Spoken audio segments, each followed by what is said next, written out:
Before we start with today's video, I wanted to share a game with you that I have started playing recently.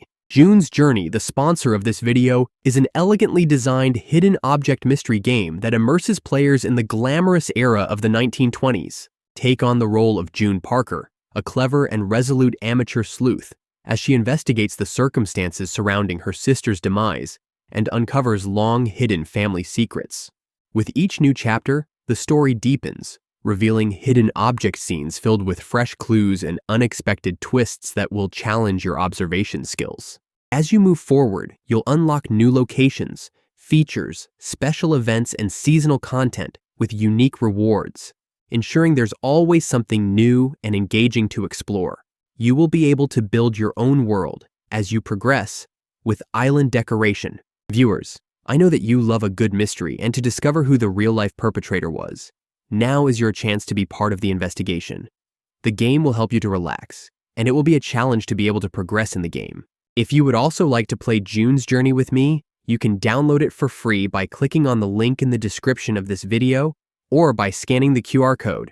June's Journey is available on iOS and Android mobile devices, as well as on PC. In June 1978, a quiet summer morning in San Jose, California, turned fatal. A beloved teacher lost her life. Decades later, a relative of the perpetrator came forward with a shocking confession. Diane Peterson was born in 1952 and lived in San Jose, California. By the age of 26, she worked as a teacher at Branham High School in San Jose, where she was well regarded by both colleagues and students. Outside of work, Diane lived a seemingly peaceful life. She had built a steady routine and surrounded herself with people who cared about her deeply. Whether at school or in her neighborhood, her presence left a positive impression wherever she went. Despite the calm and promise that filled her life, Diane was unaware of the darkness that loomed ahead. There was no indication that trouble was near, and nothing to suggest that her days would soon take a chilling turn. On June 16, 1978, Diane returned to Branham High School just a day after summer break had officially begun. Like many of her fellow teachers, she had come back to clean out her classroom and take care of end-of-year tasks. The school was relatively quiet, with only a handful of staff present, creating an atmosphere far different from the usual bustling school days. While inside the school building, Diane was suddenly and brutally attacked. She was stabbed in the chest in one of the corridors, the assault catching her completely off guard. In a panic, Diane ran across the campus, screaming for help as blood poured from her wound. Her assailant quickly fled the scene, disappearing before anyone could intervene. Despite her efforts to escape, Diane's injuries were severe. She eventually collapsed on the floor, unable to continue running. Her cries and the commotion quickly drew the attention of other teachers who were also on campus gathering their belongings for the summer. Alarmed and confused, they rushed to her side and found her lying on the ground, gravely wounded. In an attempt to save her life, several of the teachers began performing CPR while they waited for emergency responders to arrive. The chaotic and emotional scene unfolded rapidly, with hopes that help would come in time. The teachers worked desperately, refusing to give up even as the situation looked increasingly grim. Diane was transported to nearby Good Samaritan Hospital, where medical staff did everything they could. Sadly, despite the efforts of both her colleagues and emergency personnel, she was pronounced deceased shortly after arrival. The San Jose police were quickly called to the scene, stunned by the horrific nature of the crime. An investigation was launched immediately as officers secured the area and began gathering evidence. The fact that such a brutal act had occurred inside a school building during daylight hours deeply disturbed both law enforcement and the community. The police officials quickly began questioning witnesses in hopes of uncovering what led to the brutal crime. The investigators focused on finding out who might have had a motive to harm her, speaking with teachers, students, and staff present on the school grounds that day. As the investigation deepened, the authorities worked tirelessly to piece together the chain of events. Their efforts eventually brought attention to a 16-year-old student named Harry Nicky Nickerson, who became a suspect in the case. At the time of the crime, suspicion surrounded Nicky, though concrete evidence remained elusive. In 1983, 5 years after the incident, a former Branham High School student came forward and allegedly told his parents he had witnessed the attack. He claimed that Nikki was responsible and that the motive stemmed from Diane catching him involved in substance dealing on campus. Despite the shocking nature of this accusation, the student later recanted his statement, which significantly weakened the case. Because of this retraction and the lack of direct evidence, no charges were filed against Nikki at that time. Nevertheless, the composite sketch created from eyewitness descriptions bore a striking resemblance to him, keeping him under scrutiny. Additional details emerged as time went on. A witness reportedly informed police that Nikki had confessed to the crime and claimed to have seen him carrying a knife in the presence of a teacher known as Teacher Dear. These leads gave the investigation some momentum, but nothing definitive was uncovered. Each new tip brought some hope, yet failed to produce actionable evidence that would stand in court. In 1984, a year after the student's retracted statement, another witness came forward, stating that Nikki had once again implicated himself in the crime. Despite this renewed interest in the case, the prosecutors did not find the testimony strong enough to move forward with charges. The lack of physical evidence and the passage of time continued to hinder the case. Ultimately, no charges were ever brought against Nikki. With no new developments or conclusive proof, the investigation stalled and the case went cold. In 2023, nearly 45 years later, the case was revisited by the District Attorney's Crime Lab in hopes that advancements in forensic science might shed new light. The investigators turned to DNA analysis, carefully examining preserved evidence from the crime scene. Despite their efforts, the results were inconclusive, and the DNA analysis failed to identify Diane's perpetrator. Then, in June 2025, an unexpected breakthrough emerged. A relative of Harry Nicky Nickerson came forward to the authorities, providing a long-held confession that changed the course of the cold case. According to the family member, Nickerson had returned home just minutes after the crime on that summer day in 1978 and admitted to stabbing Diane. This revelation confirmed long-standing suspicions that had surrounded Nickerson for decades. Further investigation uncovered more details about Nickerson's life.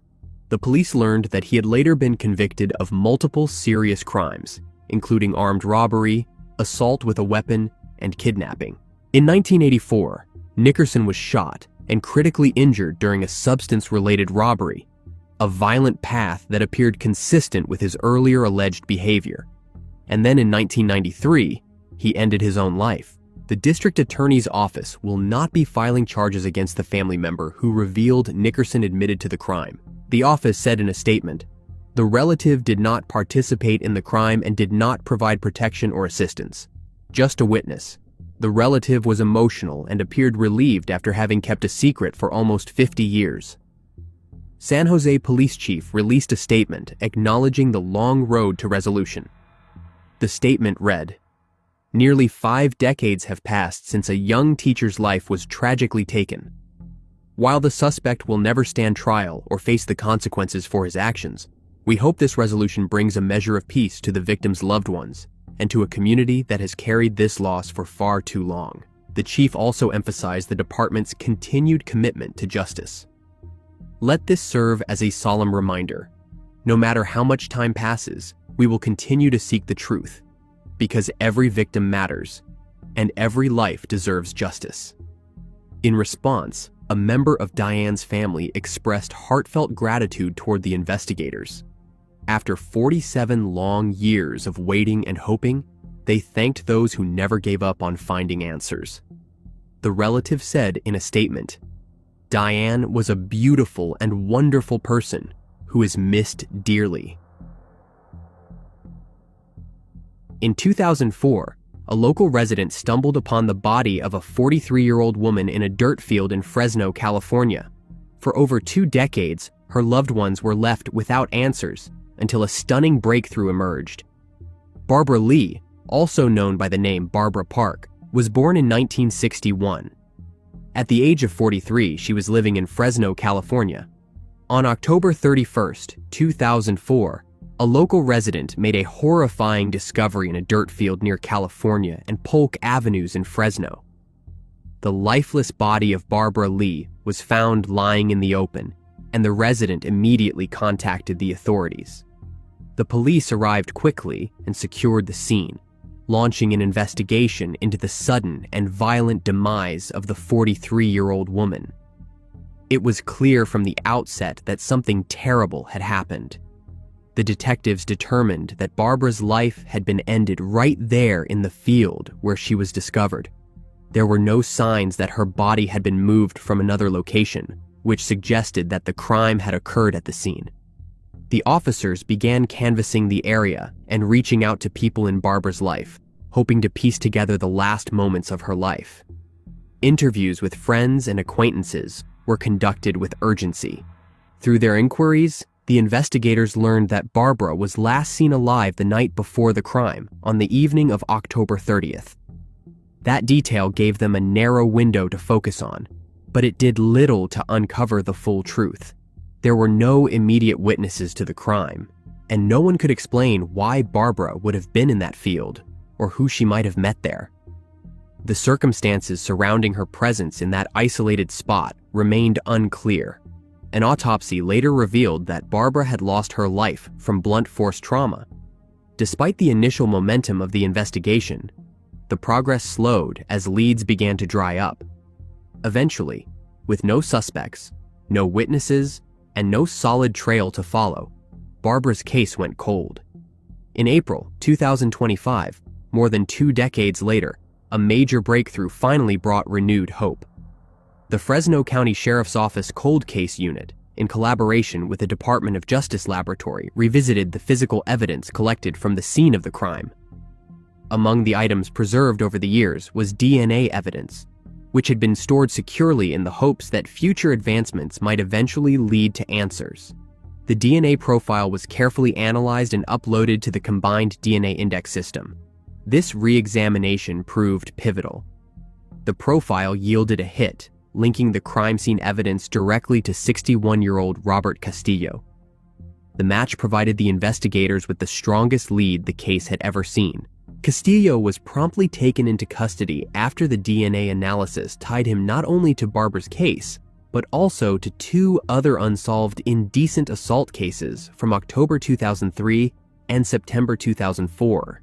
These earlier assaults had remained open with no identified suspect, but the same DNA connected them, painting a disturbing picture of a pattern of violence. The link between these crimes added weight to the evidence and intensified the urgency of the arrest. In Castillo's case, his DNA had not been entered into the system until 2007, years after the crime against Barbara and after his prior incarcerations. Castillo had a documented criminal history, having served multiple prison sentences in the mid-1980s, late 1990s, and mid-2000s for various property crimes. However, none of those convictions had required his DNA to be entered into the national database at the time. It was not until legislative changes mandated DNA collection for more types of offenders that his profile was finally added, setting the stage for this eventual match. Castillo faces a series of serious charges in connection to all 3 the violent crimes tied to his DNA. The prosecutors are working to present a comprehensive case against him that spans multiple years and victims.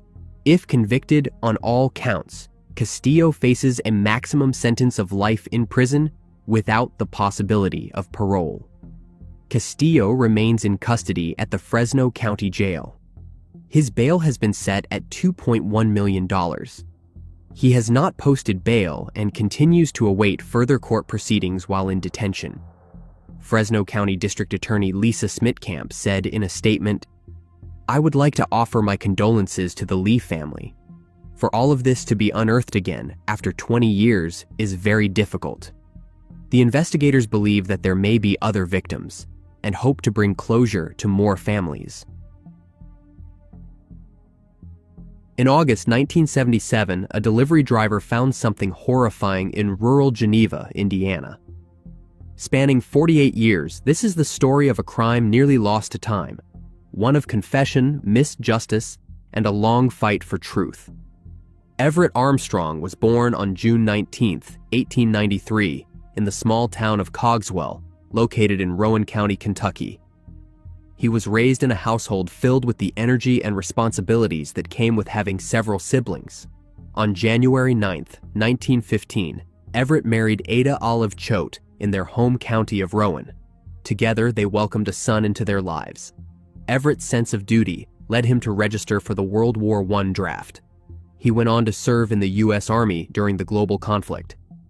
After returning from war, Everett resumed his civilian life. By 1977, Everett had relocated to Geneva, Indiana, where he lived alone in a modest two-room mobile home situated along County Road 300 West. He was well known in the area for his musical talent, particularly as a skilled banjo player. On the afternoon of August 19, 1977, at approximately 4 p.m., a delivery driver made a grim discovery near the fuel oil tanks on County Road 300 West. There, inside his modest mobile home just north of State Road 116 in rural Adams County, Indiana, 84-year-old Everett Armstrong was found deceased. The driver immediately contacted the local authorities. Upon arriving at the scene, the officers from the Indiana State Police and the Adams County Sheriff's Department quickly identified the victim. After a preliminary examination of the scene, the investigators determined that Everett had been fatally shot. It was officially ruled that his life was ended and a formal investigation was launched. Early inquiries turned up crucial information from the neighborhood. Witnesses reported hearing a single gunshot just before nightfall on August 18th, the evening before Everett's body was found. Despite the promising lead, no suspects were immediately identified in the initial stages of the investigation. The case grew more complicated with each passing day, as evidence remained scarce. In October 1977, new momentum emerged when 4 individuals came forward, offering information that pointed to a potential suspect. Their testimonies gave investigators hope that the case might be solvable after all. However, despite the new leads, concrete evidence tying anyone to the crime remained elusive, and the trail soon began to fade once again. The investigation lay dormant until 1981, when the Adams County Sheriff's Department made a significant move by arresting 3 individuals. For a brief time, it seemed that justice might finally be served. But that hope was short-lived. Within 6 months, all charges against the trio were dropped. Further examination revealed that none of the 3 had any involvement in the crime. With the dismissal of those charges, the case once again went cold. After more than 3 decades, in 2013, the Indiana State Police took a renewed interest in the long cold case. Determined to re-examine every lead, the investigators reopened the file and began reviewing past statements and evidence with modern scrutiny.